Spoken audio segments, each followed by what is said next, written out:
Tere, minu nimi on Kamille, me oleme Luuka evangeeliumis ja vaatame läbi Jeesuse räägitud tähendamissõnasid. Me oleme jõudnud 17. peatüki ja siit tuleb üks tähendamissõna, mille Jeesus räägib ainult oma jüngritele, mingi siseinfo. See tähendamissõna on järg või tuleb siis täpselt järgi tähendamissõnale, kus on tegelasteks vaene Laatsarus ja rikas mees. Ja ma usun, et me leiame siit mingisuguse seose nende kahe räägitud loo vahel. Ma loen ette. Siis ütles Jeesus oma jüngritele, neid, kes teisi eksiteele viivad, tuleb paratamatult, ent häda sellisele inimesele, kes seda teeb. Temal oleks parem, et ta kaela riputataks veskikivi ja ta visataks merre, kui et ta paneks patustama ühe neist väikestest. Jälgige iseendid. Kui su vend patustab su vastu, noomi teda ja kui ta kahetseb, anna talle andeks. Isegi kui ta patustab su vastu 7 korda päevas ja tuleb 7 korda sinu juurde ning ütleb, ma kahetsen, siis anna talle andeks. Seejärel ütlesid apostlid isandale. Kasvata meie usku. Tema ütles, kui teie usk oleks sinepiseemne suurune ja te ütleksite sellele mustale mooruspuule, tule juurtega välja ja istuta end merre, siis see kuulaks teie sõna. Kes teie seast, kellel on ori maad kündmas või karja hoidmas, ütleb talle, kui see põllult tagasi jõuab, tule kohe laua äärde ja asu sööma. Kas ta pigem ei ütle, valmista mulle midagi õhtusöögiks ning pane põll ette ja teeni mind, kuni ma olen söönud ja joonud. Pärast võid sina süüa ja juua.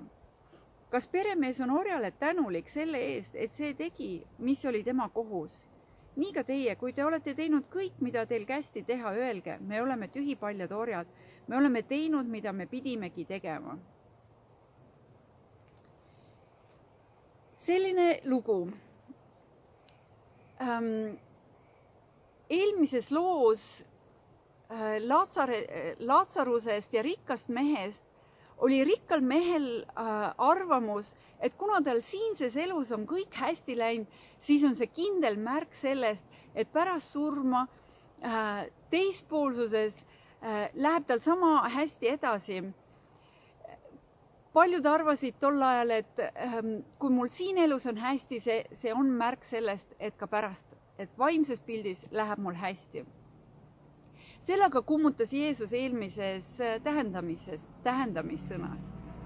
Ja mulle tundub, et Jeesus jätkab nüüd oma jüngreid õpetades sellega, et kuidas siis seal teispoolsuses on ja mis ma täna peaksin tegema, et minu elu läheks edasi pärast surma koos Jumalaga. Ja ta ütleb siin, et tulevad rasked ajad, tulevad situatsioonid, tuleb inimesi, kes panevad meid kõikuma.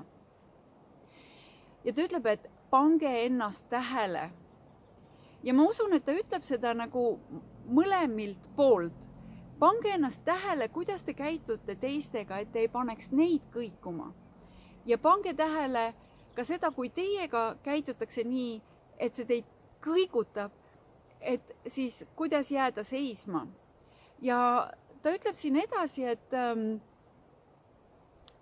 kui keegi sinu vastu eksib, siis noomi teda, et ta saaks vabandust paluda.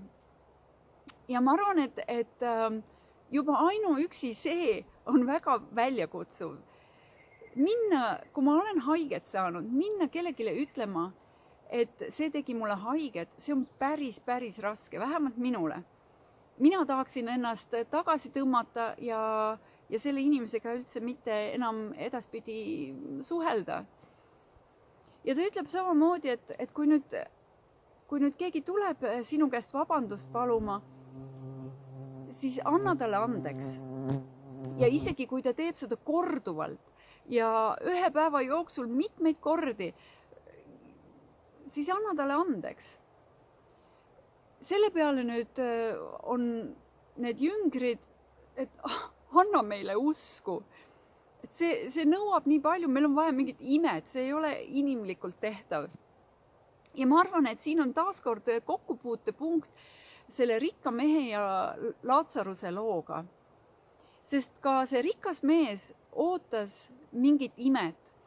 Kui ta oli aru saanud, et pärast tema surma ta on vales kohas seal, kus ta olla ei taha, siis ta palus, et keegi surnutest läheks ja teavitaks tema perekonda, et neil võiks paremini minna.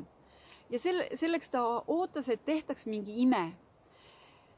Ja siin samamoodi mulle tundub, et jüngrid ootavad justkui mingit imet, et selleks, et olla võimeline suhetest läbi minna sellisel moel, et selleks on vaja mingisugust ebaloomulikku jõudu.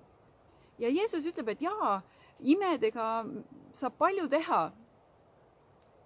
Ja toob sellise tähendamissõna sinna kohe järgi ja ütleb, et kui sul on teenija, siis sa ootad talt, et ta teenib sind ja alles pärast saab tema oma söögi või oma palga.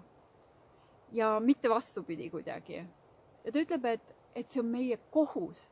See on meie kohus suhetes olla sellised, et me koristame heas mõttes neid suhteid kogu aeg. Me ei lase sinna tekkida toanurkadesse neid tolmukübekesi. Me räägime, me palume vabandust ja me oleme valmis andestama. See on väga väljakutsuv, aga Jeesus ütleb, et see on meie kohus.